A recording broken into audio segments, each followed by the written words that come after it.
हमारे वृंदावन की लीला है। श्री बिहारिन देव जी बिहारी जी की सेवा कर रहे हैं और बिहारी जी की सेवा करते करते बिहारी जी से बस एक ही प्रार्थना करते हैं, कब मिलेगो मोए वो निज वृंदावन।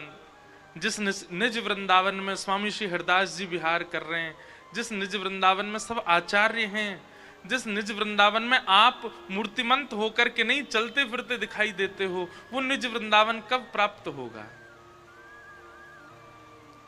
और बस बिहारी जी की सेवा करते नित्य यही भाव रखते, कब मिलेगो मोए वो निज वृंदावन।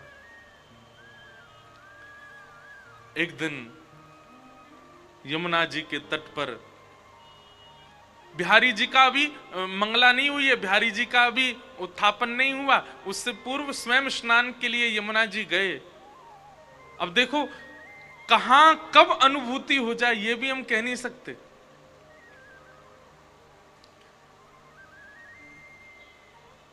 बिहारिन देव जी जैसे स्नान के लिए गए और यमुना स्नान के बाद जब नीम की दातुन कर रहे थे और दातुन करते करते करते नेत्र बंद हो गए और नेत्र बंद होते श्री बिहारिन देव जी निज वृंदावन में प्रवेश कर। अब बताओ कैसी अवस्था, अभी स्नान भी नहीं किया है, केवल मुख मांझ रहे हैं अपना, और उस अवस्था में श्री ठाकुर जी उनको निज वृंदावन में ले गए।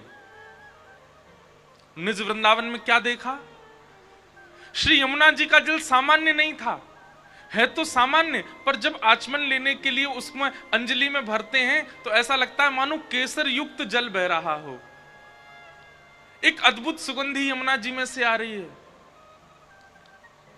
अभी के वृंदावन में हमें यमुना जी के तट पर बालू दिखती है, पर बिहारिन देव जी कह रहे हैं कि निज वृंदावन की यमुना जी की बालू तो मणियों की है, रत्नों की है, हीरों की है, मोतियों की है,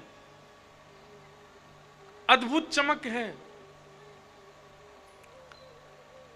निज वृंदावन में भक्तों के यूथ झुंड के झुंड एक साथ भ्रमण कर रहे हैं। कहीं से बुलावा आता है, अरे ठाकुर जी वहां विहार कर रहे हैं, सबरे चलो, सब दौड़ करके जा रहे हैं और वहां जाकर के ठाकुर जी को दर्शन कर रहे हैं। तभी कहीं से टेर सुनाई दे, अरे जल्दी केसी घाट आ जाओ, केसी घाट पर श्री लाल जी विराज रहे हैं, सब वहां की ओर दौड़ने लगते हैं। ऐसा निज वृंदावन, उस निज वृंदावन में वे सब आचार्य हैं जिनकी हम चर्चा सुनते हैं। मीराबाई हैं, सूरदास हैं, करमेती बाई हैं, कृष्णदास हैं, सब हैं वहां। और तभी बिहारिन देव जी भ्रमण करते करते ढूंढ रहे हैं कहां है श्यामा श्याम। बिहरत लाल अचानक दिख गए। और कैसे दिखे, यमुना जी की तट है, सघन कुंज है और कुंज में एक दूसरे के गले में गलवैया दिए श्यामा श्याम रमण करते हुए आ रहे हैं। बिहरत लाल बिहारिनी दो यमुना जी के तीर तीर। बिहरत लाल बिहारिन दो यमुना जी के तीर। इतना अद्भुत दर्शन होता है श्री बिहारिन देव जी को। ठाकुर जी किशोरी जी को देख रहे हैं, किशोरी जी ठाकुर जी को देख रही हैं। किशोरी जी की गुलाबी चुनरी, ठाकुर जी की पीली चुनरी, वो भी नीचे आपस में मिल रहे हैं। ठाकुर जी के नेत्र किशोरी जी के नेत्रन से मिल रहे हैं। ठाकुर जी के कानन के कुंडल किशोरी जी के कानन के कुंडल से मिल रहे हैं। नथ बेसर से मिल रही है। श्रृंगार श्रृंगार से मिल रहे हो है। मानो श्री कृष्ण ही एकमात्र किशोरी जी से नहीं मिल रहे हैं, ठाकुर जी के अंग पर विराजमान जितने भी आभूषण हैं मानो वे भी सचल हो गए हों, किशोरी जी के आभूषण सचल हो गए हों, आपस में वे भी मिल रहे हैं। एक अद्भुत छटा का दर्शन होता है।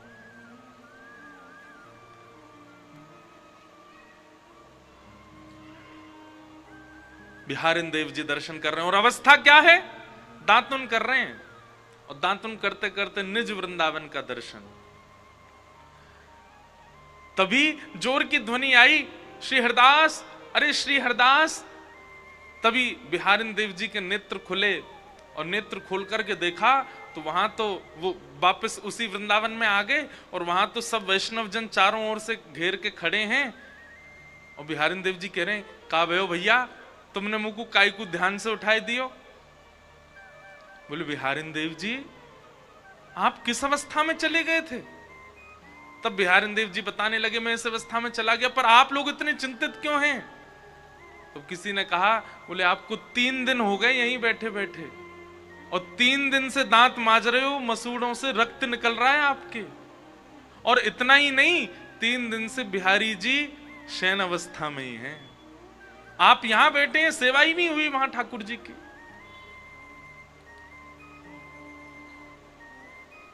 ये है स्थिति। कहां बिहारी देव जी को कुछ क्षण के दर्शन हुए थे, पर प्रकट स्थिति में वो 3 दिन बीत चुके थे।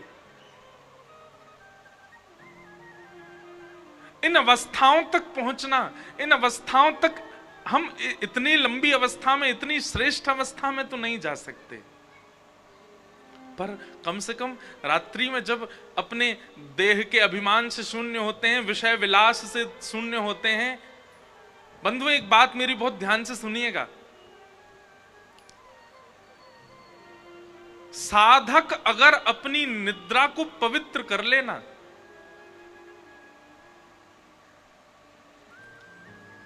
जब आवश्यक है तब अपने गृहस्थाश्रम के भाव का निर्वहन करे, परंतु अन्य भावों में यदि वो अपनी निद्रा को, अपने रात्रि शयन को यदि पवित्र कर ले, शुद्ध कर ले, जैसे दिन भर वो पवित्र अवस्था में रहता है वैसी पवित्र अवस्था में रात्रि शयन में अगर जाए ना, तो निश्चित है हम व्यासपीठ से दावा देकर के कह रहे हैं कि रात्रि के स्वप्न में उसे प्रिया प्रियतम का निश्चित आभास हो जाएगा, बस वो शुद्ध अवस्था में निद्रा में जाए।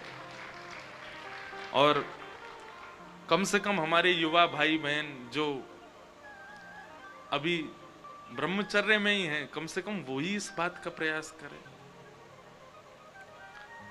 वह चिंतन, वह छवि, हम कई बार बताएं आपको, हम कोई अपनी प्रशंसा के भाव से नहीं करें, कई भाव व्यास मंच से वो निकल आते हैं जो कहीं पढ़े भी नहीं गए। कई बार ऐसा होता है कि कोई पद देखा, कोई लीला देखी, पर वह लीला जितनी लिखी हुई थी उससे अधिक दिखने लग जाती है, अधिक समझ में आने लगती है, अधिक उसका वर्णन आने लगता है। और ये कब संभव होता है? जब कहीं ना कहीं हमारा मानसिक भाव शुद्ध हो, हमारे मन शुद्ध हो, और मन की शुद्धता का एकमात्र उपाय है श्रीमद् भागवत की कथा। यहां ज्ञान के जो कड़वे नीम खिलाए जाते हैं ना, वो कड़वे नीम औषधि हैं, ताकि रसगुल्ला खा सको, ताकि गुलाब जामुन खा सको, ताकि गाजर का हलवा खा सको। खूब नीम खाई होगी तो फिर बाद में कुछ भी मिठास खाओगे तो शुगर लेवल बढ़ने में थोड़ी आसानी कम रहेगी, जल्दी नहीं बढ़ेगा। ठीक वैसे ही ब्रज की लीला, ठाकुर जी की अंतरंग लीला, बाल लीला, ये सब तो मिठास है। सीधे उसके आश्रम में चले जाओगे तो कहीं ना कहीं रोगी बनने की संभावना ज्यादा है। रोगी बनने की संभावना मतलब कहीं ना कहीं वहां दोष दिख जाएगा आपको। लेकिन श्रीमद् भागवत के अनन्य ज्ञान, जहां पर कई भक्तों के चरित्र, कई भाव सुनाए जा रहे हैं, इनका नीम यदि पहले ले लिया होगा तो उस लीला को समझने में और सहजता आ जाएगी। इसलिए भागवत में सीधे लीलाएं नहीं सुनाई जाती, पहले कई भक्तों के चरित्र और कई ज्ञान के प्रसंग सुनाए जाते हैं। तो ऐसी भागवत की कथा हमारे जीवन में आई है, हम उनके आश्रय में रह करके आइए उस स्थिति में पहुंचे कि कभी स्वप्न में ही सही ठाकुर जी का वह साक्षात्कार हो। कल हम लोगों ने महात्म्य सुना, आज से प्रथम स्कंद में प्रवेश करते हैं। श्रीमद् भागवत का प्रथम श्लोक। जन्माद्यस्य यतोऽन्वयादितरतः चार्थेष्वभिज्ञस्वराट् तेने ब्रह्म हृदय आदि कवये मुह्यन्ति यत्सूरयः तेजो वारिमृदां यथा विनिमयो यत्र तृषगो मृषा धाम्ना स्वेन सदा निरस्तकुहकं सत्यं परं धीमहि धाम्ना स्वेन सदा निरस्तकुहकं सत्यं परम धीमहि। भागवत जी का पहला श्लोक है। जन्माद्यस्य यतोऽन्वयादितरतः। ठाकुर जी कौन है? थोड़ी गूंज कम करो भाई, बहुत गूंज रही है। ठाकुर जी कौन है? जो जन्म आदि से परे हैं, संसार के किसी भी विकार विलास विषय में जिनकी कोई आसक्ति नहीं, आवश्यकता भी नहीं। श्रीमद् भागवत का प्रथम श्लोक जो है ना, इसका ज्ञान परक अर्थ भी है और भाव परक अर्थ भी है, बहुत सारे अर्थ हैं,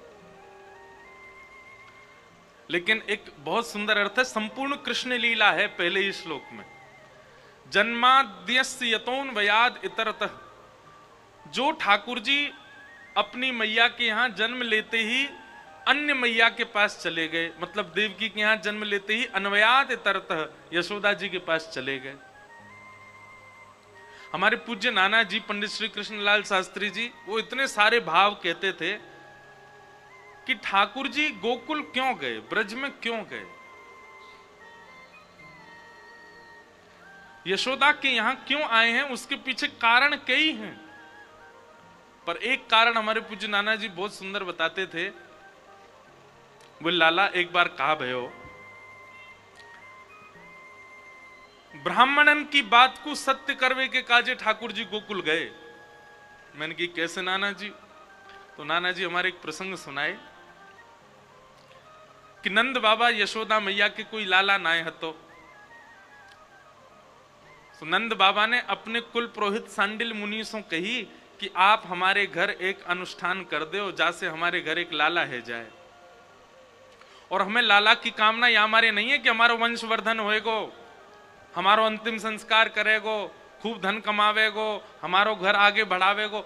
इन सब कारणों से हमें लाला नहीं चाहिए। सांडिल मुनि किस भाव से चाहिए? बोले संतन की सेवा करवे वारो, गैयान की रक्षा करवे वारो, ब्रजवासीन को लाड़ लड़ावे वारो, इन सबन को सेवक एक चाहिए हमको, ऐसी कृपा कर। भाई कल ठीक था तुम्हारा, आज क्या किया है? बहुत गूंज रही है आवाज, हमें ही दो दो आवाज सुनाई दे रही है हमारी। कोई नहीं, आप कथा सुनो।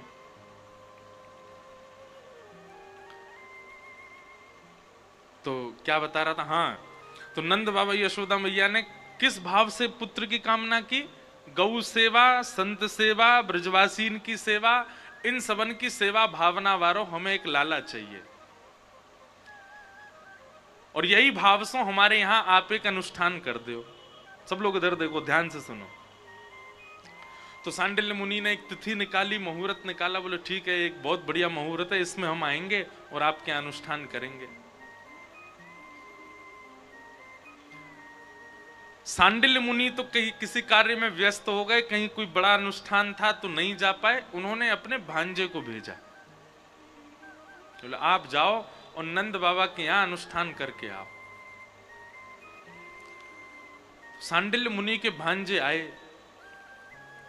हमारे ब्रज में आज भी नियम है कि कोई संत महापुरुष आए तो माताएं चाहे कितनी भी उम्र की हों, घूंघट करके सिर ढक के थोड़ा वैसे ही प्रणाम करें।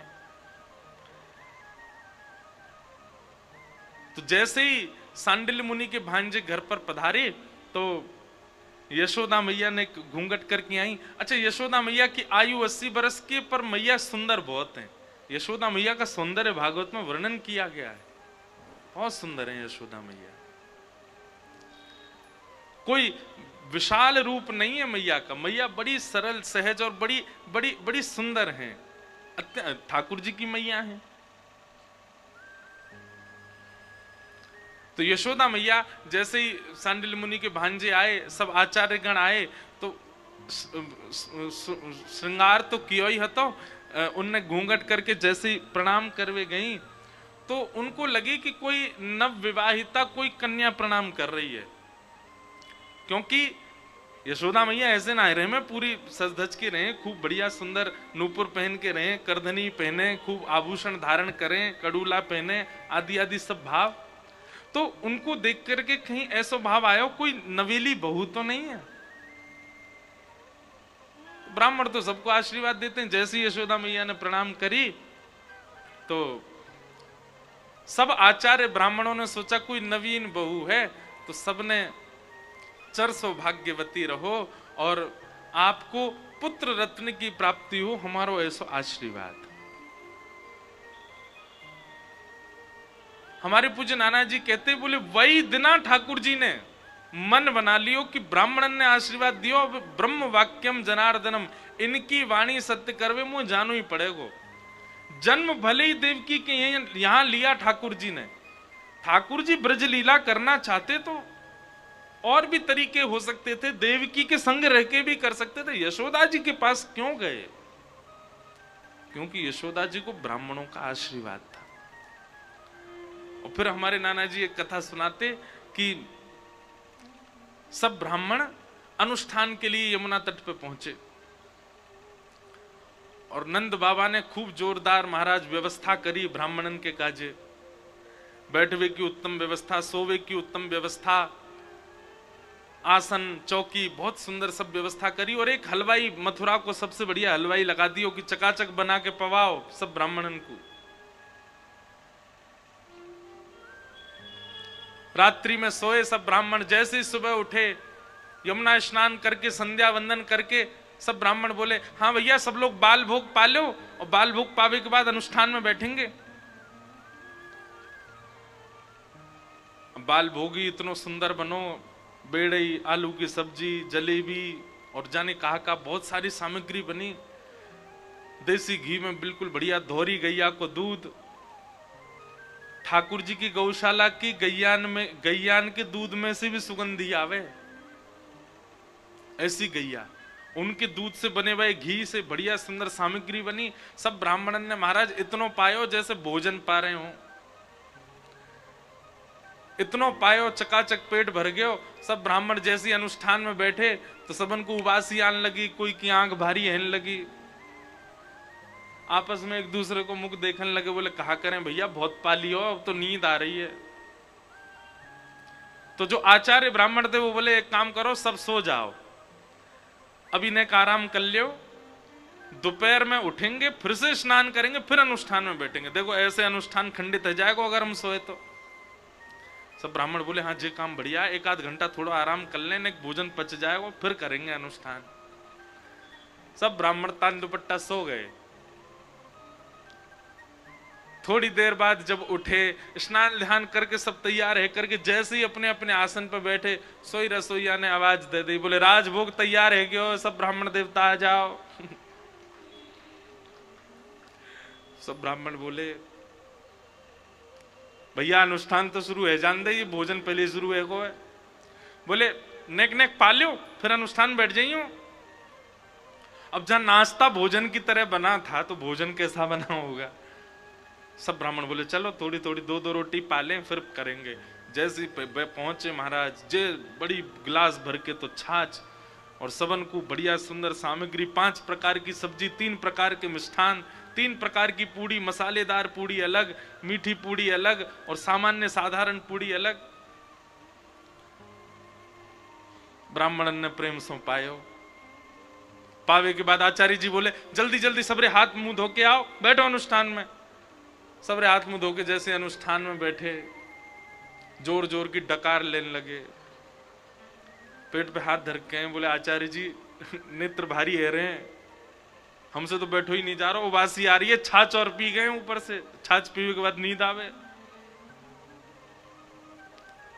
ऐसे तो अनुष्ठान खंडित है जाएगा। नंद बाबा के यहां लाला होना चाहिए। आचार्य जी बोले क्या करें, एक काम करो फिर आराम कर ले रहे, आज शाम को और पूरी रात भर अनुष्ठान करेंगे। आज शाम को कोई प्रसाद नहीं पावेगो भैया, रसोईया तक के तो हल्को हल्को अल्प आहार बनावेगो। ब्राह्मण बोले भैया शाम को खिचड़ी बना दियो बस। और सबरे ब्राह्मण फिर सोवे चले गए, फिर आराम कियो। पूरे दिन महाराज चकाचक नेत्र बंद करके। और सब ब्राह्मण जब प्रेम से प्रसाद पामे और सोवे जामे, तो सोते सोते सबरे ब्राह्मण एक साथ प्रार्थना करें, हे विधाता, जहाँ नंद बाबा ने ऐसी जोर की व्यवस्था करी है, ऐसो प्रेम लुटाए रहो, ऐसो आनंद करा रहो ब्राह्मणन को, हे विधाता, या तो लाला दे दी, और लाला ना देनो हो तो तू ही लाला बन के आ जाइयो। सब ब्राह्मण एक साथ ठाकुर जी से प्रार्थना करें। रात्रि को सबरे उठे, स्नान ध्यान करके संध्या वंदन करके बोले, हाँ भाई थोड़ी थोड़ी खिचड़ी खा लो, फिर बैठे अनुष्ठान में। और खिचड़ी खावे गए तो वो खिचड़ी भी ऐसी वैसी नहीं बनी, बहुत जोरदार बनी। वह खिचड़ी में ही इतने मेवा, बादाम ले, केसर ले, पिस्ता ले, काजू ले, किशमिश ले, और जे देसी घी ऊपर डाल डाल करके जे बढ़िया खिचड़ी। राधा वल्लभ जी में खिचड़ी प्रारंभ होने वाली होगी, और है गई होगी, पता नहीं, शीतकाल में होती है, क्या जोरदार। 2 बजे से भट्टी चालू होती है रात्रि में, और मंगला दर्शन होने के बाद खिचड़ी का प्रसाद मिलता। पूरे ब्रह्मांड में ऐसी खिचड़ी नहीं मिलती। हमें तो ऐसा विश्वास है कि श्री राधा वल्लभ जी में जब खिचड़ी भोग बटता है ना, सुबह मंगला में दर्शनार्थीन में गौरते गौर करियो, है सके ब्रह्माऊ आते हो, शंकर जी भी आते हो, वह खिचड़ी को पावे, ऐसी कहीं ना मिल सके ऐसी प्रसादी। ब्राह्मणन ने पेट भर के खिचड़ी पाई ली। अब जोरदार खिचड़ी पा करके जैसी अनुष्ठान करवे बैठे, 1 आध घंटा तो अनुष्ठान है गयो, लेकिन वहां के बाद आचार्य जी ने नेत्र खोल के सब ब्राह्मण देखे तो कोई उबासी ले रहो, कोई नींद आ रही, बोले खिचड़ी में ही इतने मेवा है कि वैसे ही आलस से आ गए। आचार्य जी बोले ऐसे तो अनुष्ठान होगो नहीं भैया, तुम लोग एक दिन तो पूरा निकार दियो, नंद बाबा के बालक कैसे होएगो। सब ब्राह्मण विधाता से प्रार्थना करें, हे विधाता, हमारो अनुष्ठान अभी प्रारंभ ही नहीं भयो है, केवल भोजन को अनुष्ठान चल लो है, लेकिन यहाँ नंद बाबा ने सब ब्राह्मणन को इतना प्रसन्न कर दियो है। नंद बाबा के घर एक सुंदर सो जो ब्राह्मण की सेवा करे, बालकन की सेवा करे, गौवन की सेवा करे, विश्व की सेवा करे, ब्रज को नाम ऊंचो करे, ऐसा बालक दे दिए। हमारे पूज्य नाना जी कहते, उन ब्राह्मणों के प्रेम भरे ठाकुर जी की प्रार्थना से श्री ठाकुर जी इतने रीझ गए। जन्मे ब्रज में आए देवकी मैया के यहाँ, चाहते तो सारी लीला का विस्तार वहीं कर सकते थे, लेकिन ब्राह्मणों की वाणी को सत्य करने के लिए ठाकुर जी यशोदा जी के पास आए, नंद बाबा के पास आए, और 11 वर्ष 56 दिन तक उन्हीं के लाला बन के रहे। केवल ब्राह्मणों की प्रसन्नता। आज के लोग भूल गए, ब्रह्मदेव प्रसन्न नहीं होंगे कैसे काम बनेगा। जिन ब्राह्मणों के लिए ठाकुर जी ने क्या नहीं किया। अब यहां कोई हमको ये मत समझ लेना कि हम जात पात के पक्ष धरे, नहीं, यहां वो बात नहीं है। भाई हमको एक बात बताइए, सुबह उठ के माता पिता के पैर छूने चाहिए, ये कौन कहता है? शास्त्र कहते हैं, लेकिन हमको किसने बताया? ब्राह्मणों ने बताया। ब्याह में फेरे ऐसे होंगे, ब्याह में इतना दान करना चाहिए, ब्याह में कन्यादान के रिवाज ऐसे होते हैं, कौन बताता है? ब्राह्मण बताते हैं। यज्ञोपवीत संस्कार, नामकरण संस्कार सब कौन बताते हैं? ब्राह्मण बताते हैं। कहां तक कहें, हमारे जाने के बाद हमारे देह तक का संस्कार भी ब्राह्मण करवाते हैं।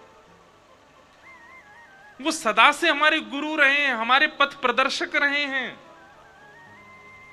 अब उनको भी हम लोगों ने केवल कर्मचारी के भांति देख लिया है।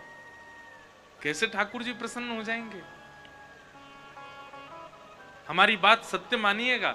हमने कई संतों के चरित्र देखे, कई भक्तों के चरित्र देखे, केवल ब्राह्मणों को प्रसन्न करने के एक जिम्मेवारी ले ले, केवल वैष्णवों को प्रसन्न करने की जिम्मेवारी ले ले, संतों को आनंद कराने की जिम्मेवारी ले, ना करे जप, ना करे तप, ना करे साधन, केवल ये मन में भाव रख ले, मेरे सामने ब्रजवासी आ गए, वैष्णव आ गए, ब्राह्मण आ गए, उनको खूब प्रसन्न रखना है। इसी मात्र से ठाकुर जी प्रसन्न हो जाएंगे। पर निंदा ब्रजवासियों की कर रहे हैं, ब्राह्मणों को बिल्कुल ओछा समझ रहे हैं, किसी संत महापुरुष साधु की कभी सम्मान नहीं करते हैं, और हम चाह रहे हैं कि हमारे भजन बल से ठाकुर जी मिल जाएं। कभी नहीं मिल सकते। गिरधर जब अपनों कर जाने, ठाकुर जी अपनाते हैं, कब जानो? ताको मन भगतन की सेवा, संत चरण रज सदा लुभाने। संतन में मति संतन में गति, हरिजन संगे हरि उर आने। गिरधर जब अपनों कर जाने।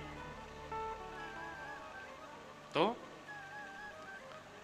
जन्माद्यस्य यतोन्वयाद इतरतः, भगवान जन्म लेते ही अपनी वास्तविक मैया से नेक दूर चले गए दूसरी मैया के पास। कौन? यशोदा जी। वहां क्या किया? चार थे स्वविज्ञ स्वराट, अविज्ञ हैं अनविज्ञ नहीं है, सब जानते हैं। रूप बदल के पूतना आई, तृणावर्त आया, जितने राक्षस आए सबको ठाकुर जी पहचान गए। भगवान सब जानते हैं,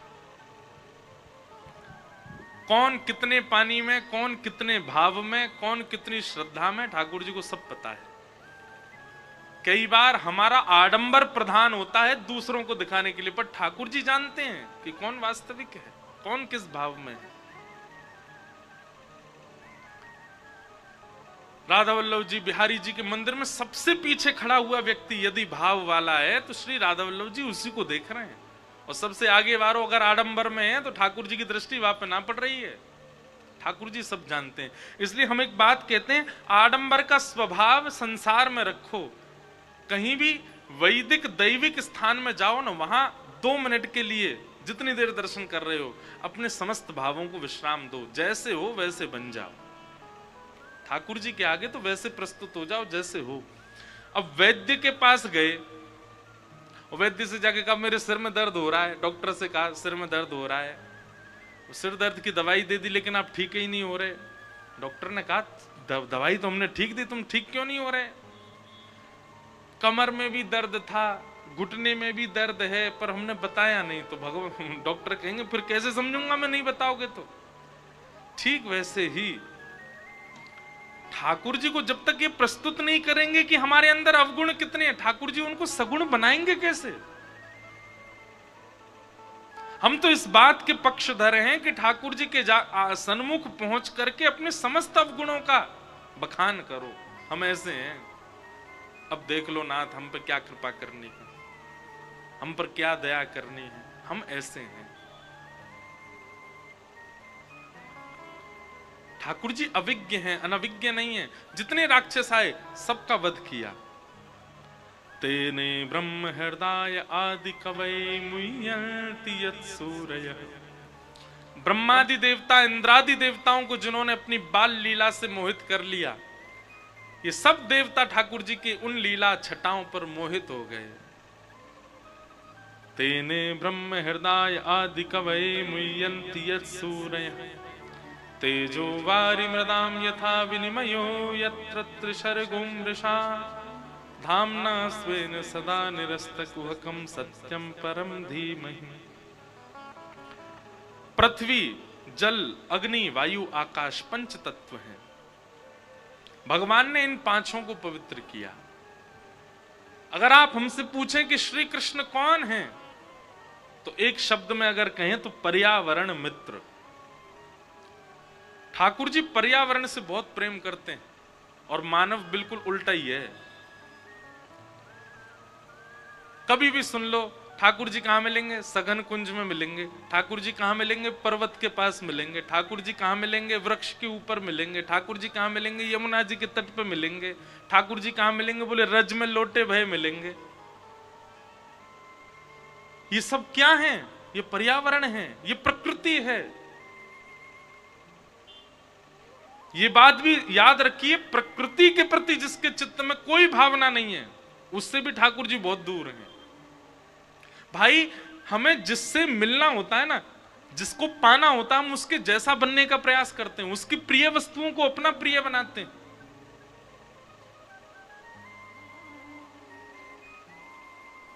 कोई कन्या प्रिय लग जाए किसी बालक को, वो लग जाता है, बस इसको क्या अच्छा लगता है वो मैं करूं। जो नहीं खाता था उसके प्रिय लगने वाली वस्तु वो भी खाने लग जाता है। और हमसे लोग आकर के ये प्रश्न करते हैं, महाराज जी जब प्याज की बनी वस्तु खाएं तो कंठी उतार के खा सकते हैं ना? इतना त्याग नहीं कर पा रहे ठाकुर जी के लिए। इतनी सी लूली बाई को नहीं संभाल पा रहे अपनी को। ये लूली बाई है कौन? जीव। एक भी हड्डी नहीं है इसमें,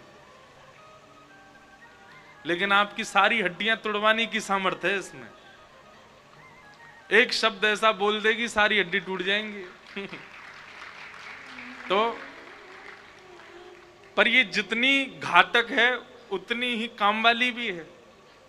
अगर इसको किसी ने संभाल लिया, श्रीमद् भागवत कहती हैं जितम सर्वम जिते रसे, वो पूरे विश्व को जीत लेगा जो अपनी रसना को जीत ले, जो अपनी जीव को जीत ले। अब जीव को जीतने का मतलब केवल रसों को जीतना ही नहीं होता, केवल उसके चटोरेपन को जीतना ही नहीं होता, उस जिह्वा को भगवद आश्रय कराना भी एक प्रकार से जिह्वा को जीतना है। तो हमें जिसको प्राप्त करना है, उसको जो प्रिय है, वो सब चीजें अपनी प्रिय बनाना प्रारंभ करना पड़ता है। ये प्रेम का स्वरूप है। ठाकुर जी को क्या प्रिय है? कुंज प्रिय है। ठाकुर जी को क्या प्रिय? विहार प्रिय है। ठाकुर जी को क्या प्रिय? नदियां प्रिय हैं, यमुना जी प्रिय। ठाकुर जी को क्या प्रिय? पर्वत प्रिय हैं। ठाकुर जी को वृक्ष वल्लरी प्रिय हैं। और क्षमा करना, हम कान पकड़ के कहें आज वृंदावन में सब नष्ट कर दिया, कुछ नहीं बचा। कभी कभी तो हमें लगता है कि ब्रज से थोड़ी दूरी पर जो वन क्षेत्र है ना ब्रज का, वृंदावन से थोड़ी वहां होंगे ठाकुर जी। वृंदावन में तुमने कुछ छोड़ा ही नहीं है, सब खत्म कर दिया। ठाकुर जी की इच्छा होती होगी कुंज में भ्रमण, जिन कुंजों में, निकुंजों में और यमुना तट पर जाने के लिए ठाकुर जी यशोदा मैया से लड़ते हैं कि मुझे जानो है मैया, मुझे जान दे, वो आज कहां है?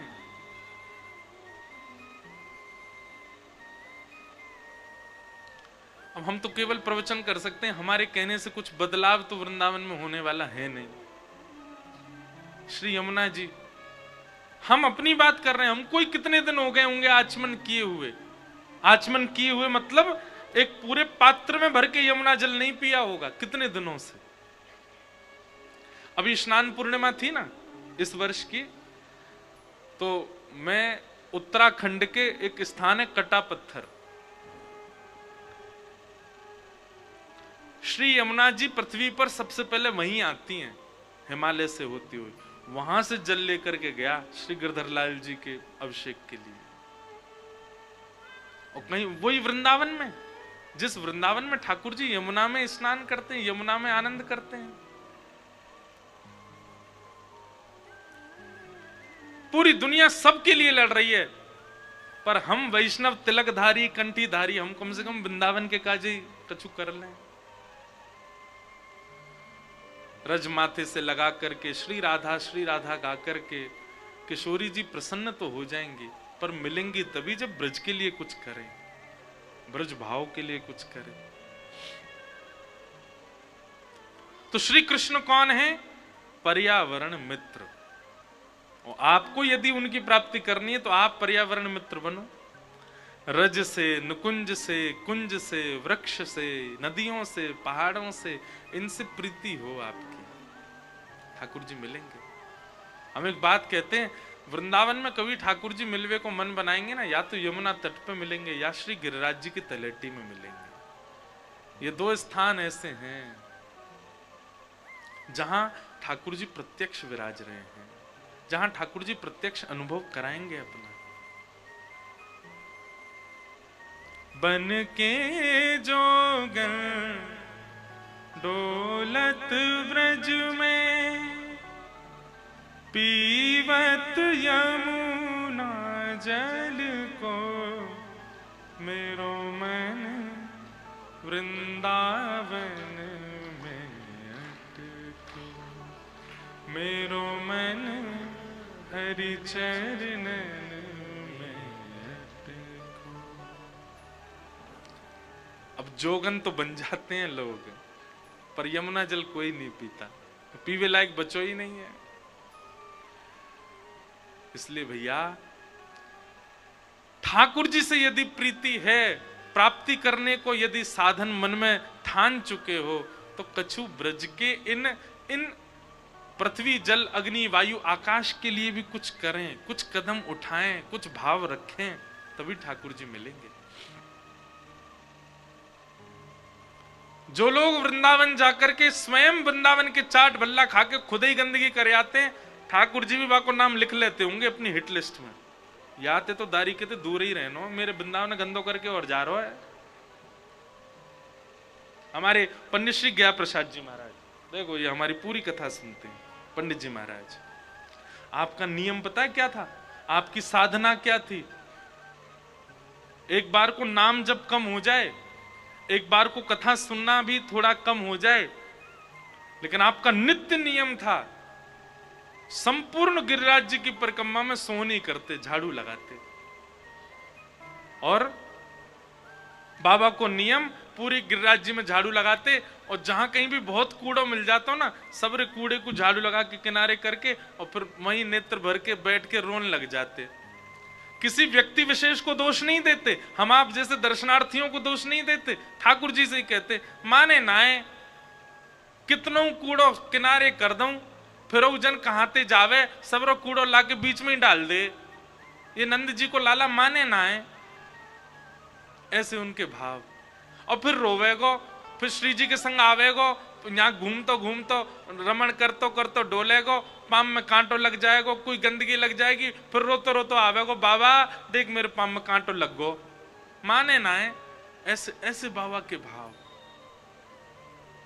और आपका नियम, जब वह झाड़ू सोनी करते करते करते जब छोटी सी हो जाती, तो फिर गिरिराज जी की तलेटी में वहीं रेत में न गड्ढो करते और झाड़ू जो सोहनी जी थी उनको वहां पधरा देते, कुछ पुष्प उनके ऊपर धर देते और सोहनी जी को अंदर गाड़ के और फिर दंडवत प्रणाम करके कहते कि भैया या ब्रज में यदि सबसे बड़ी भाग्यशाली कोई है तो या ब्रज में सेवा के काजे आवे वाली सोहनी है। अपने जन्म से लेके मृत्यु तक केवल रज में ही पड़ी रहे और कुछ काम ही ना आया को।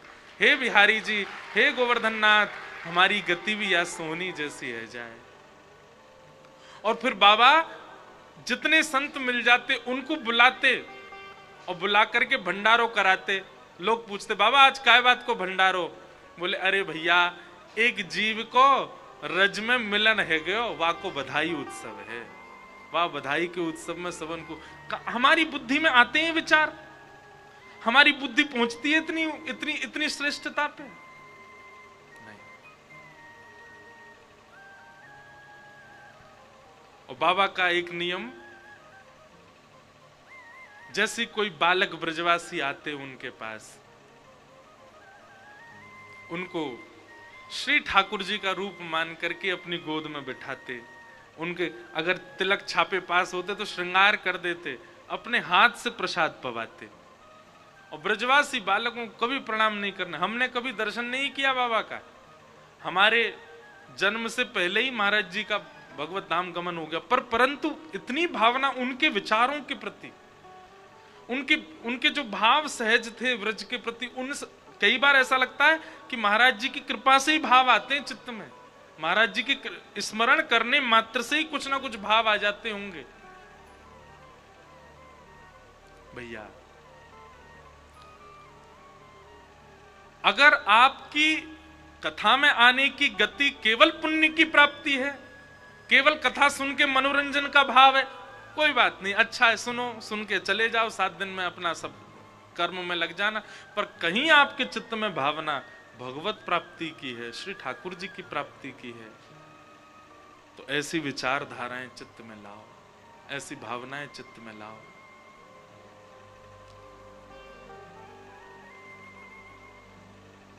ब्रज के प्रति वो प्रेम प्रकट करो जैसो प्रेम श्री ठाकुर जी को है वृंदावन के प्रति। केवल वृंदावन रसामृत, वृंदावन प्यारो, वृंदावन पद पे नाचने से वृंदावन के प्रति प्रीति नहीं दिखती है। सब यहां लगभग लोग ऐसे होंगे जो जाते ही रहते हैं वृंदावन, कुछ करें वृंदावन के लिए, तब ठाकुर जी को लगेगा कि हाँ। कंस से क्यों ठाकुर जी ने मुंह फेर लिया? क्यों किशोरी जी का दर्शन कंस को नहीं हुआ? क्योंकि ब्रज को प्रताड़ित किया कंस ने। क्यों ब्रह्मा जी से ठाकुर जी नाराज हो गए? ब्रह्मा आदि कवि, क्योंकि ब्रजवासियों को प्रताड़ित किया उसने। कहीं ना कहीं हमसे भी वही काम बन रहा है। तो श्री ठाकुर जी मुंह नहीं फेरेंगे? जिनको हरि मिले हैं उन वैष्णवों के चिंतन भाव और पदों को देखा कीजिए। उन्होंने ऐसा क्या किया है जिससे उनको हरि मिले हैं, वो भाव लाने का प्रयास करो। हमारे कहे से अगर आप वृंदावन महीना 2 महीना में जाते रहते हैं, एक बार हमारे कहे से, एक बार हमारी रीति से जाओ वृंदावन। कैसे?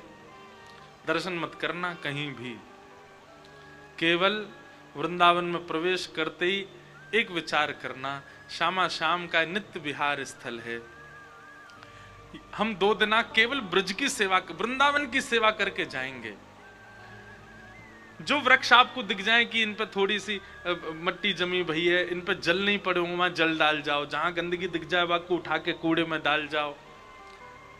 अब दुनिया भर के लोग वृंदावन में वो लगाते हैं, क्या बोलते हैं उसको, स्टॉल लगाते हैं, शरबत पिलाने की, खिचड़ी खिलाने की और ये। लेकिन कभी आपने देखा कि कोई व्यक्ति डस्टबिन हाथ में लिए बैठा हो, भैया क्यों कूड़ा हो इसमें डाल जाओ। हवाई जहाज में लाख लाख रुपया लेने वाली जो एयर होस्टेस हैं, वो भी कूड़ा लेने के लिए पॉलिथीन लेके चलती हैं, पर ब्रिज में कोई नहीं घूमता। उनको लाख रुपया मिलते हैं, यहां लाख रुपया तो नहीं मिलेंगे, पर श्याम सुंदर जरूर प्रसन्न। उस दिन आप रात में सो के देखना कैसा लगेगा आपको। स्वप्न में निश्चित ठाकुर जी की, मैं कह रहा हूं भगवत ठाकुर जी दर्शन ना दें, पर ठाकुर जी को श्रृंगार, ठाकुर जी को मुकुट, ठाकुर जी की वंशी कुछ तो दिखेगी। ठाकुर जी प्रसन्न हो जाएंगे। इतने दर्शन, अष्टयाम सुबह मंगला से लेकर रात्रि शयन तक आप दर्शन करके देख लो, उस रात्रि का भाव अलग होगा। पर पूरे दिन ब्रज की सेवा करके देख लो, उस रात्रि का भाव अद्भुत होगा। ठाकुर जी प्रसन्न हो जाएंगे। करने वालों कोई नहीं है, पर मेरो काम कहनो है तो मैं तो कह दूं, एक बार करके देखिए। हमने वैसे करते भी हैं लोग। हमने मधुकरी की बात कही, अब इतने मधुकरी मांगते हैं लोग। सबसे ज्यादा मधुकरी तो हमारी मैया ही बांटती है। हमारे घर में मैया के कि घर में रहवे वाले लोग 3, उनके काजे तो बने 10 रोटी और मधुकरी वाले इनके बने 50 रोटी। कोई बात नहीं, पवाओ। तो कभी ठाकुर जी से चाकरी भी मांगो। चाकरी मतलब सेवा, ब्रज की सेवा। और ब्रज की सेवा ना कर सको तो भैया अपने घर के निकुंज की, जहां ठाकुर जी विराज रहे हैं, वही की सेवा करो, वही ऐसा सुंदर बनाओ। तेजो वारी मृदाम यथा विनिमयो। पृथ्वी जल अग्नि वायु आकाश, 5 का संरक्षण किया भगवान ने कृष्ण लीला से। पृथ्वी का संरक्षण किया भगवान ने, मृद भक्षण लीला करके भगवान ने सबको बताया कि ये माटी बड़ी पवित्र है, ठाकुर जी जिह्वा पे धारण कर रहे हैं। जल को पवित्र किया कालिया नाग को भगा करके। पर्वतों का संरक्षण किया गिरिराज जी धारण करके। वृक्षों का संरक्षण किया कुंज निकुंजों में लीला करके। अग्नि का संरक्षण किया भगवान ने 2 बार अग्निपान की। एक बार तो ब्रजवासियों को बिंद दिखाया, एक बार ठाकुर जी ने ब्रजवासियों को सामने अग्नि पी ली। ठाकुर जी अग्नि पी रहे थे। यशोदा मैया बोली, अरे विधाता जी काय रोए, जे मेरो लाला ना है, जे तो कोई और है। नंद बाबा बोले, नहीं नहीं यशोदा जी हमारो ही लाला है। ना है, हमारो लाला तो नेक ताते दूध को भी फूंक मार के पीवे। तातो समझे? तातो, तातो मतलब रे नेक गुनगुनो। गुनगुना मतलब थोड़ा हल्का गरम। यशोदा मैया के गरम गरम दूध को पहले फेंट के ओटा के वाकू ठंडो कर दूं, नेक नेक तातो रे, वाकू भी लाला पात्र में लेके फूंक मारे और फूंक मार मार के पीवे। और वो लाला अग्नि कैसे पान कर रहा है? मेरो लाला ना है जी, मेरो लाला तो दूध भी फूंक मार के पीवे। ऐसी यशोदा मैया, ठाकुर जी पी गए। 5 तत्वों को पवित्र किया कृष्ण लीला से। और धामना स्वेन सदा निरस्तकुहकं सत्यं परं धीमहि धामना स्वेन सदा निरस्त कुहकम सत्यम परम धीम। 3 स्थानों पर भगवान ने यत्रत्र सर्गो मृषा, 3 स्थानों पर भगवान ने लीला की, ब्रज, द्वारिका और हस्तिनापुर। अंत में भगवान उद्धव को ज्ञान उपदेश करते हुए अपने धाम को प्रस्थान कर गए। ऐसे परम सत्य श्री कृष्ण को हम बारंबार प्रणाम करते, वंदन करते। तो इस प्रकार ब्रज लीला भी प्रथम श्लोक में है, परंतु मूल यदि पूछें तो श्रीमद् भागवत के प्रथम श्लोक में परम सत्य को वंदन किया। एक होता है सत्य और एक होता है परम सत्य। हम आप सब भी कई बार खुद को भी सत्य मानते हैं, जबकि हम भी सत्य नहीं हैं, हम भी मिथ्या हैं। बताइए, पानी से बबूला उठा, वो सत्य है कि असत्य है? सत्य है तो टिकना चाहिए, छूते ही वो अदृश्य हो जाता है, उसका कोई अस्तित्व नहीं होता। केवल एक आकार बना करके वो घूम रहा है, वास्तव में उसका कोई अस्तित्व नहीं है। ऐसे ही हम आप सब भी बबूले की तरह। काउदना ठाकुर जी ने नेक छू दिए, सोई काम तमाम है हमारो भी। लेकिन हम भी अपने आप को कभी ना कभी सत्य तो मानते हैं। परम सत्य कौन है? श्री ठाकुर जी। जब ये पृथ्वी नहीं थी तब भी वो थे, आज ये पृथ्वी है तब भी वो हैं, हम में से कोई नहीं रहेगा तब भी वो रहेंगे। श्रीमद् भागवत जी जिनकी कथा मैं व्यास मंच पर बैठ के कर रहा हूं, मैं जब नहीं जन्मा था तब भी भागवत जी थी, मैं आज कथा कर रहा हूं तब भी भागवत जी हैं, कुछ वर्ष बाद मैं नहीं रहूंगा, भागवत जी तब भी रहेंगी। यही अकाट्य सत्य है, श्री कृष्ण ही परम सत्य है। ऐसे परम सत्य भगवान को हम बारंबार प्रणाम करते हैं, जो त्रिकाला बाधित हैं, जिनको काल कभी बाधित नहीं कर सकता, काल कभी जिनको पकड़ नहीं सकता, ऐसे श्री कृष्ण को हम बारंबार वंदन करते हैं। भागवत जी के 2 श्लोक में धर्म, अधिकारी, विषय और प्रयोजन, इनके बारे में बताया गया। सबसे पहला विषय, भागवत जी का विषय क्या है? बहुत ध्यान से सुनो।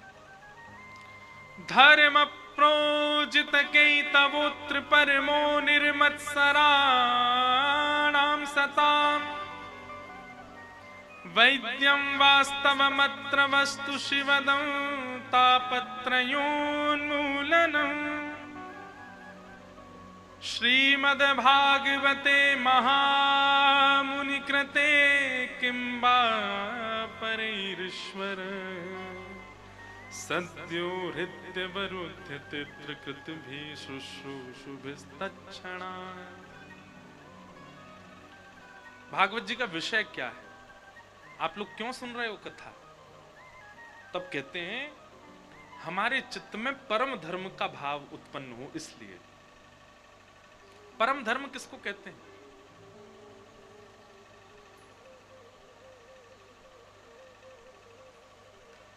हम देह की चिंता करके देह की पूर्ति के जितने भी कर्म करते हैं वो एक प्रकार से धर्म कहलाए जा सकते हैं,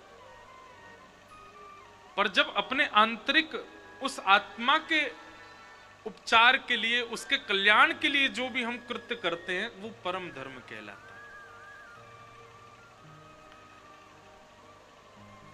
आप कथा धर्म नहीं है सुनना, कथा सुनना परम धर्म है। क्यों? क्योंकि आपका देह तो यहां पर अपनी व्यवस्थाओं से शून्य है। शरीर को जो जो व्यवस्थाएं चाहिए वो तो यहां है ही नहीं। जमीन में बैठे हैं, ना कुछ खाने को मिल रहा है, ना चाय मिल रही है। जहां 1 घंटा भी बिना चाय के नहीं रहते, यहां 3 घंटा रह रहे हैं बिना चाय के। देह को जैसी व्यवस्थाएं चाहिए उन व्यवस्थाओं से शून्य करके जब आप अपने अंतःकरण के कल्याण के लिए क्रिया करते हैं, उसको परम धर्म कहते हैं। गिरिराज जी की परिक्रमा करना धर्म है,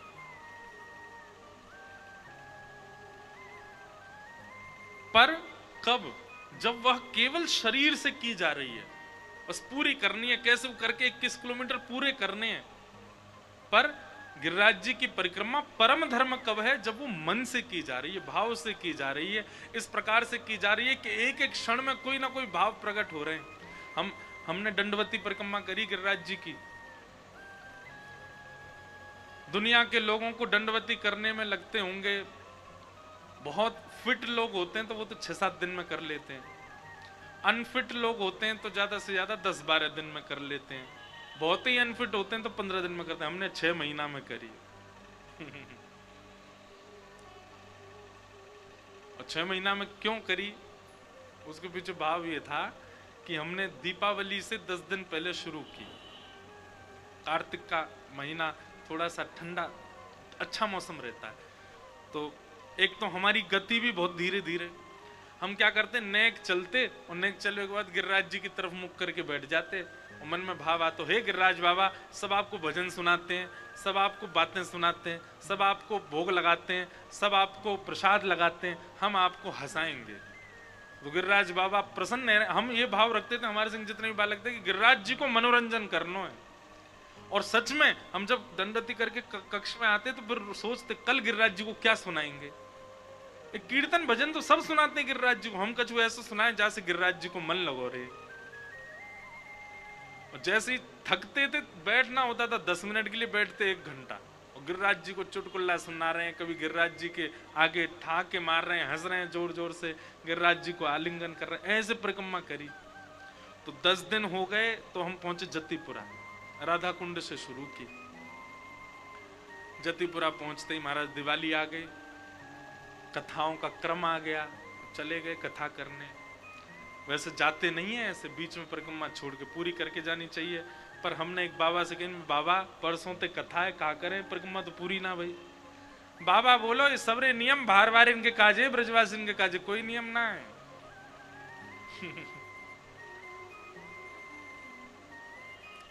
बोलो गंगा मैया की जय, गंगा मैया की। जिनकी कृपा दृष्टि से पूरे हापुर के लोग कथा रस का आनंद ले रहे हैं, ऐसे परम पूजनीय भगवत धाम वाले पूज्य बड़े महाराज जी, परम पूजनीय प्रातः स्मरणीय प्रातः वंद्य पूज्य स्वामी श्री विवेकानंद जी महाराज पधारे। आप सब श्रोताओं की तरफ से पूज्य महाराज जी के चरणों में बार-बार प्रणति निवेदन प्रणाम।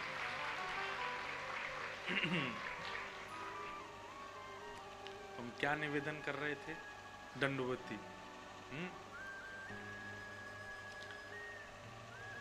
तो हमसे एक ब्रजवासी बोलो, भैया सबरे नियम बार बार जिनके काजे हैं, और तुम तो दंडवती भी काय को लगा रहे हो। गिरिराज बाबा को श्रम और हो तो बताओ ब्रजवासी काय को लौट रहे हैं मेरे आगे। इनके काजे तो मैं यहीं विराजमान है गया हूं, इनके काजे तो मैं यहीं पे बैठ गया हूं डट के, जे काय को इतना श्रम कर रहे हैं। मैंने कहा बाबा हम परिक्रमा कोई पुण्य की कामना कोई भावना वैसे नहीं कर रहे हैं, हम तो गिरिराज बाबा के संग में कछु दिना रहे हैं, हमारे कर रहे हैं। बढ़िया कथा करके आओ, फिर समय मिले फिर आदि फिर कर लियो। फिर कथा करने गए, फिर होली के आसपास 10 दिन का समय मिला, फिर गए, और फिर 5-6 दिन के अंदर फिर जतिपुरा से और वहां तक करी। तो दिन देखो तो 15 दिन में ही लगे, लेकिन वैसे देखो तो 6 महीना में लगे। अच्छा, एक घटना और घटी, बताता हूँ कभी कोई कथा में। 3 बाबा गिरिराज जी में 3 परिक्रमा लगाते हैं रोज, 2 परिक्रमा 3 परिक्रमा। तो जब हम दंडवती लगाते थे तो वो बाबा, अभी उनमें से एक महापुरुष तो भगवत धाम निकुंज गमन हो गया, उनमें से वो बाबा पीछे से आते, वो मैं दंडवती कर रहा हूं तो पीछे से पाम छू के चले जाते। मैंने कहा बाबा आप क्यों चरण छूते हैं, आप ऐसे श्रम मत। बोले अरे ब्रज में जन्मे आप, बंगला बोलते थे, थोड़ी बंगला उनकी लिपि थी।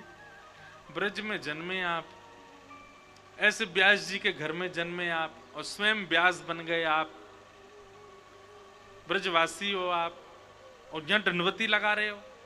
इतने सौभाग्य से हम चूकना नहीं चाहते, हम तो डकैती डालेंगे पैर छूने की। तो जब मैं बीच में चला गया आधी करके, जब आधी कर रहे दोबारा आया, बाबा फिर मिले। बाबा मेरे को दंडवत करने, मैंने बाबा ऐसे मत करो। बोले अरे हमने साधक बहुत देखे, ब्रजवासी बहुत देखे, आप जैसा नहीं देखा।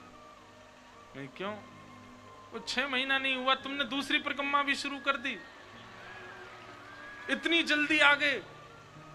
गिरिराज बाबा बहुत कल्याण करेंगे आप पे, तो निश्चित दर्शन हो जाएगा। मैंने कहा बाबा पहली चल रही है अभी, अभी पहले ही पूरी ना हुई है। बाबा बहुत जोर से हंसे, हृदय से लगाए, अश्रु आ गए उनके आंखों में। आप ब्रजवासी काहे को श्रम कर रहे हो, हम लोग करें ना ये श्रम। तो मैंने कहा नहीं महाराज जी, ठाकुर जी हमारे पास बड़ी सहजता से मिल गए, कहीं सहज से मिलने वाली वस्तु का हम मूल्य ना भूल जाएं, इसलिए ये करना चाहिए। ये बात ठीक है, जो ब्रजवासी भी सुन रहे हैं ना कथा, उनते वो कह दूं भैया, ब्रजवासी कई बार बहुत ज्यादा वोट ले लेते हैं, बहुत ज्यादा ठाकुर जी की वोट ले लें, हाँ हम ब्रजवासी, हमें तो सबकी छूट है, हम ब्रजवासी, ऐसा मत करे करो। कभी कभी साधना ब्रजवासियों को भी करनी चाहिए। वैसे तो नहीं है, अब ये बात बोलने में भी अटपटी सी लग रही है कि ब्रजवासी साधना करें, पर हाँ कभी कभी करनी चाहिए, जासे और प्रेम बढ़े प्रियतम के प्रति, करनी चाहिए।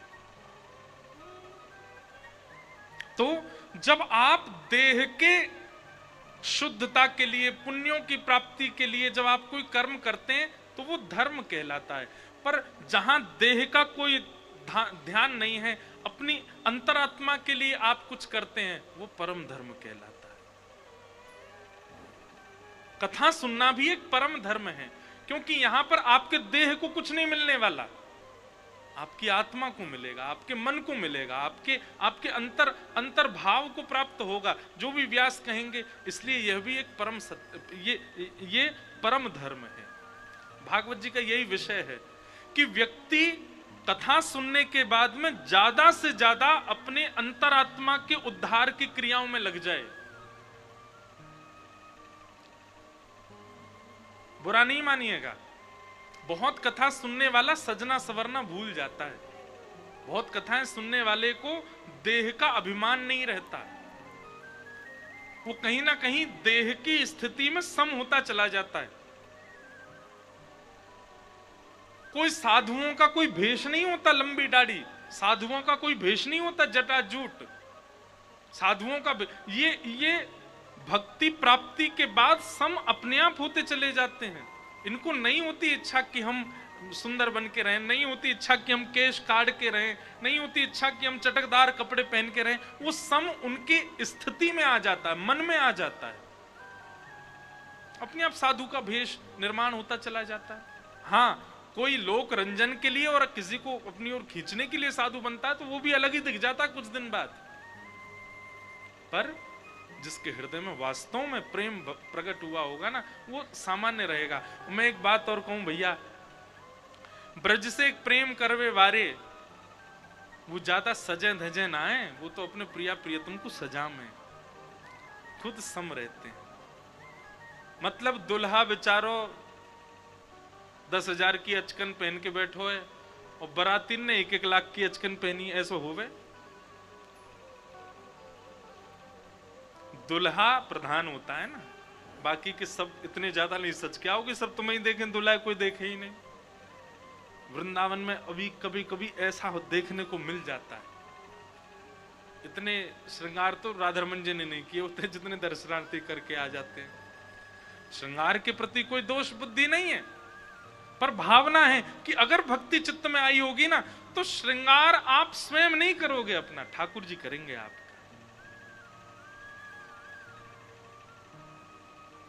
तू अपनो श्रृंगार करत है, तू अपनो श्रृंगार करत है, ये दर्पण हाथ दिखावत है, ये दर्पण हाथ दिखावत है।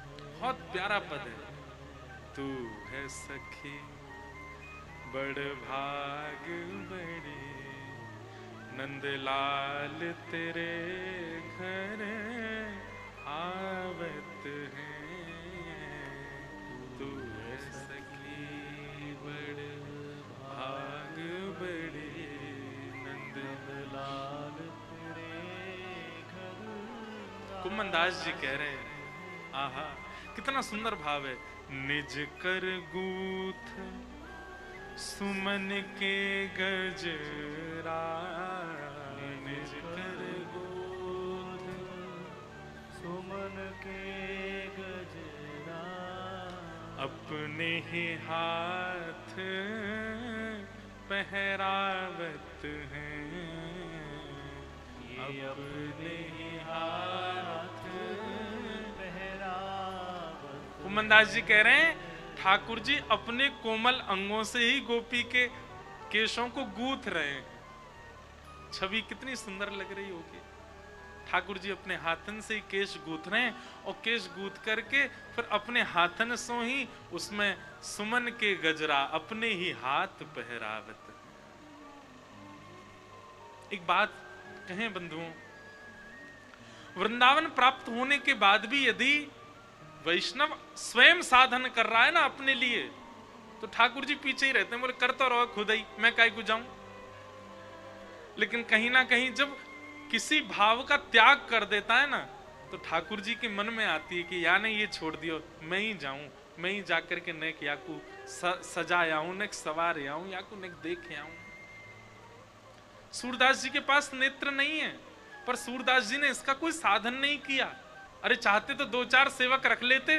सूरदास जी के अनेक शिष्य थे। सूरदास जी के चरित्र में आता है कि सूरदास जी जब अपनी प्रारंभिक स्थिति में थे तो उनके हजारों साधक हो गए थे, उनके आगे पीछे रहने वाले।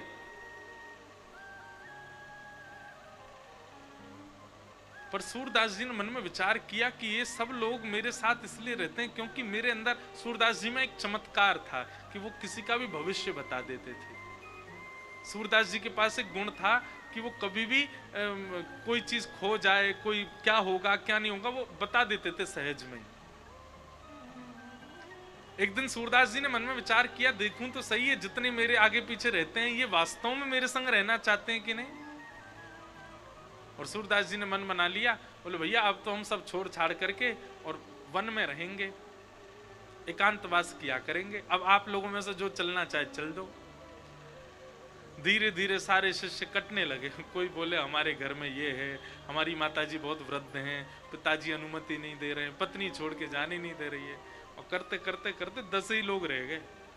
सूरदास जी बोले ये वास्तविक है। अब धीरे धीरे फिर वो भी छूटते चले गए, अकेले ही रह गए सूरदास। सूरदास जी ने साधन नहीं किया, नहीं है नेत्र तो भी लाठी लेकर के चले ही पड़ते। और कुटिया से निकलते कह देते लाला सामने कुआं आ जाए, गड्ढा आ जाए, नाली आ जाए, पोखर तालाब आ जाए, देख लियो भैया। अगर गिर जाएंगे तो समझ जाएंगे कि लाला बुलानो चाह रहा है, और बच जाएंगे तो यूं समझ जाएंगे कि लाला अभी चारों ने को और सेवा करो। अपने आप कोई साधन नहीं किया। सूरदास जी का एक पद है, मुझे स्मृति में नहीं है। सूरदास जी कहते हैं कि भैया सांची पूछो तो मैं कुटिया ते निकरूं, मेरी लाठी पकड़ के कन्हैया ही चले आगे आगे, वही बता दे यहाँ गड्ढो है, यहाँ मत जाइयो, यहाँ ऊंचो है, ने लांग के चलियो। साधन यदि करेंगे व्रज प्राप्त होने के बाद, हम करने से मना नहीं कर रहे, करो, पर साधन करेंगे तो फिर ठाकुर जी पीछे रहेंगे। ठाकुर जी कहेंगे यहाँ पे करी तो रहो है, सब अपने आप खा रहो है, बना रहो है, पी रहो है, आनंद कर रहो है, सज रहो है, समर रहो है, कमा रहो है, मैं क्या करूं एक काज। लेकिन जब साधन निवृत्त होकर के केवल उनकी प्रेम लक्षणा भक्ति में कोई तत्पर हो जाए, ठाकुर जी उस साधन को करने आते हैं। तू है सखी बड़ भाग बड़ी, नंदलाल तेरे घर आवत है। तू है सखी बड़ भाग बड़ी, नंदलाल तेरे घर आवत है। कुंभन दास लाल गिरधर के, कुंभन दास लाल गिरधर के, ये तो तेरे ही हाथ बेकाबत हैं। ये तो तेरे ही हाथ बेकाबत है। तू है सखी बड़ भाग बड़ी, नंदलाल तेरे